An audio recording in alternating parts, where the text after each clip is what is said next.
ایک ایسے اسکینڈل پر بات کر رہے ہیں جو محض ایک فرد کے جرائم سے کہیں زیادہ بڑا ہے، جیفری ایپسٹین کا معاملہ۔ یہ کہانی صرف جنسی استحصال کی نہیں، بلکہ اس کے پیچھے چھپے ہوئے طاقتور ناموں، انصاف کے نظام پر اٹھتے سوالات اور شاید ایک پورے معاشرے کی اخلاقی سمت پر ایک تبصرہ ہے۔ جی، اور یہی آج ہماری گفتگو کا مرکزی نقطہ ہے۔ سوال یہ ہے کہ کیا جیفری ایپسٹین کا اسکینڈل ایک منظم مجرمانہ نیٹ ورک اور ادارہ جاتی ناکامیوں کا نتیجہ ہے جسے قانون کی سختی سے نپٹایا جانا چاہیے؟ یا پھر جیسا کہ میں سمجھتی ہوں، یہ معاملہ امریکہ کے اندر ایک وسیع تر اور گہری ثقافتی بیماری کی صرف ایک علامت ہے جس کی جڑیں معاشرے میں بہت گہری ہیں؟ تو آئیے اس پر بات کرتے ہیں۔ دیکھیں، میرا موقف بالکل واضح ہے۔ اس اسکینڈل کو ایک مبہم قومی اخلاقی بگاڑ سے جوڑنا اصل مجرموں اور ان کے جرائم سے توجہ ہٹانے کے مترادف ہے۔ ہمیں ٹھوس شواہد اور حقائق پر توجہ دینی چاہیے۔ یہ ایک منظم جرائم پیشہ گروہ کا کیس ہے جس میں طاقتور موکل شامل تھے اور جسے حکومتی اداروں کی ناکامی یا شاید ملی بھگت نے کئی دہائیوں تک تحفظ فراہم کیا۔ مثال کے طور پر فلوریڈا کی اٹارنی جنرل پیم بونڈی نے کھلے عام کہا تھا کہ ایف بی آئی کے پاس ہزاروں صفحات پر مشتمل دستاویزات اور ہزاروں ویڈیوز ہیں۔ یہ ٹھوس ثبوت ہیں۔ لیکن پھر اچانک ٹرمپ انتظامیہ کے دوران محکمہ انصاف ایک گمنام میمو جاری کرتا ہے، کہتا ہے کہ کوئی کلائنٹ لسٹ نہیں ملی۔ یہ تضاد کسی اخلاقی بحران کا نہیں، یہ ایک واضح اور سوچے سمجھے ادارہ جاتی پردہ پوشی کا ثبوت ہے۔ ہمیں اس مجرمانہ سازش کی تفتیش کرنی چاہیے، نہ کہ پورے معاشرے پر اخلاقی فیصلہ سنانا چاہیے۔ میں آپ کی بات سمجھتی ہوں کہ ادارہ جاتی پردہ پوشی ایک اہم عنصر ہے، لیکن میرا موقف یہ ہے کہ یہ پردہ پوشی خود اس وسیع ثقافتی بیماری کا نتیجہ ہے۔ جیفری ایپسٹین خلا میں پیدا نہیں ہوا، وہ اس معاشرے کی پیداوار تھا جس نے اسے پروان چڑھایا۔ جب میں ثقافتی بیماری کی بات کرتی ہوں تو میرا اشارہ ایک ایسے ماحول کی طرف ہے جہاں جنس کو محض ایک استعمال کی چیز سمجھا جانے لگا، خاص طور پر اشرافیہ کے حلقوں میں۔ یہ پلے بوائے کلچر جو 80 اور 90 کی دہائی میں عروج پر تھا، اس نے ایک ایسا ماحول پیدا کیا جہاں خواتین کو محض تفریح کا سامان سمجھا جاتا تھا۔ مواد کے مطابق صدر ٹرمپ خود ایپسٹین کی پارٹیوں میں شریک ہوتے تھے۔ ان کا اس کلچر سے گہرا تعلق رہا ہے۔ جب انہوں نے صدر بننے کے بعد ایپسٹین فائلز جاری کرنے کا وعدہ کیا اور پھر اس سے دھوکہ قرار دے کر پیچھے ہٹ گئے تو یہ صرف سیاسی دباؤ نہیں تھا، یہ اس حقیقت کا سامنا کرنے سے انکار تھا کہ جس طرز زندگی کو وہ اور ان جیسے کئی لوگ کبھی فخر سے اپناتے تھے، اسی نے ایپسٹین جیسے درندوں کو جنم دیا۔ یہ ایک گہری غریز ثقافتی شرمندگی ہے جسے وہ قبول نہیں کرنا چاہتے۔ آپ اسے ثقافتی شرمندگی کہہ رہی ہیں، لیکن جب میں حقائق کو دیکھتا ہوں تو مجھے خالصتاً مجرمانہ ذہنیت اور خود کو بچانے کی ایک ٹھنڈی حسابی کوشش نظر آتی ہے۔ شہزادہ اینڈریو کی مثال لے لیں، ان پر ورجینیا جیفری نے سنگین الزامات لگائے۔ اس کے بعد کیا ہوا؟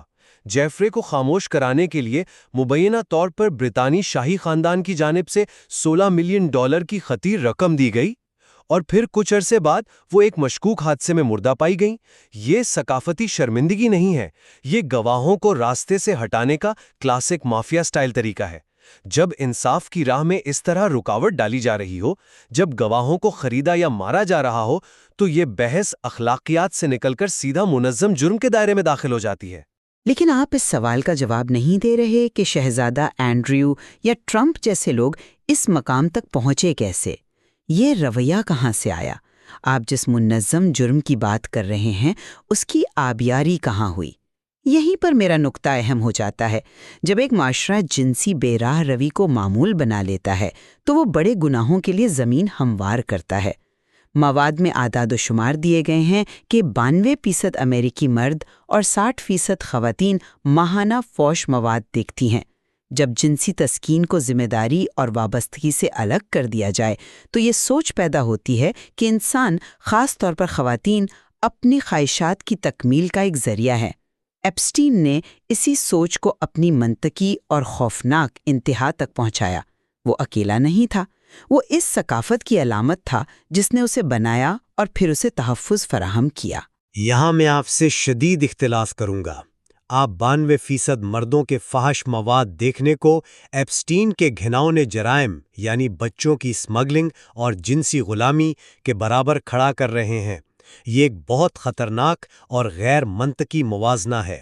ایک شخص جو قانونی طور پر فحش مواد دیکھتا ہے اور ایک مجرم جو بچوں کا استحصال کرتا ہے، ان میں زمین آسمان کا فرق ہے۔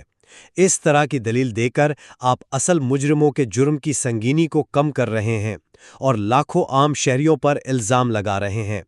مسئلہ 92% مردوں کا نہیں ہے، مسئلہ اس 1% اشرافیہ کا ہے جو خود کو قانون سے بالاتر سمجھتی ہے۔ ایپسٹین کی طاقت اس کی دولت اور اس کے رابطوں میں تھی۔ اس نے اس طاقت کو استعمال کر کے دہائیوں تک قانون نافذ کرنے والے اداروں کو دھوکہ دیا۔ اس نے 2008 میں فلوریڈا میں ایک انتہائی نرم سزا کا معاہدہ حاصل کیا جو اس کی طاقت کا منہ بولتا ثبوت ہے۔ یہ ادارہ جاتی کرپشن کا معاملہ ہے، پورے معاشرے کی اخلاقی ناکامی کا نہیں۔ میں یہ نہیں کہہ رہی کہ وہ سب مجرم ہیں، لیکن میں یہ کہہ رہی ہوں کہ وہ اس ثقافت کا حصہ ہیں جس نے ایپسٹین کو ممکن بنایا۔ ہربرٹ ڈبلیو آرمسٹرانگ کا حوالہ مواد میں موجود ہے کہ چھوٹے گناہوں ہی بڑے گناہوں کا راستہ کھولتے ہیں۔ جب جنسی انحراف کو ایک نجی معاملہ سمجھ کر نظر انداز کیا جاتا ہے تو معاشرہ وہ اخلاقی قطب نما کھو دیتا ہے جو ایپسٹین جیسے لوگوں کو روک سکے۔ آپ 2008 کے معاہدے کی بات کرتے ہیں جو بالکل درست ہے، لیکن وہ معاہدہ کرنے والے پروسیکیوٹرز اور جج کس معاشرے کا حصہ تھے؟ کیا وہ اسی ثقافتی دباؤ سے متاثر نہیں تھے جہاں امیر اور طاقتور کے لیے قوانین مختلف ہوتے ہیں؟ ادارہ جاتی ناکامی خود بخود پیدا نہیں ہوتی، یہ ان لوگوں کے فیصلوں سے پیدا ہوتی ہیں جو ایک مخصوص ثقافتی ماحول میں رہتے ہیں۔ تو آپ کے نزدیک ٹرمپ کا اپنے وعدے سے پیچھے ہٹنا ایک ثقافتی اعتراف تھا؟ مجھے ایسا نہیں لگتا۔ مجھے لگتا ہے یہ ایک سیاسی حساب کتاب تھا۔ ہو سکتا ہے انہیں معلوم ہوا ہو کہ اس لسٹ میں ایسے نام ہیں جن کے سامنے آنے سے ان کی اپنی حکومت یا اتحادیوں کو شدید سیاسی نقصان پہنچ سکتا ہے، یا شاید انہیں براہ راست دھمکیاں ملی ہوں۔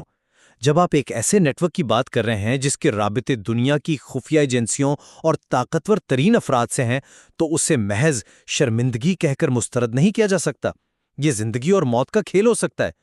ایپسٹین ہوکس کا بیانیہ اس خوف کو چھپانے کی ایک کوشش ہو سکتی ہے، نہ کہ شرمندگی کو۔ خوف اور شرمندگی ایک ہی سکے کے دو رخ ہیں۔ وہ اس حقیقت سے خوف زدہ ہیں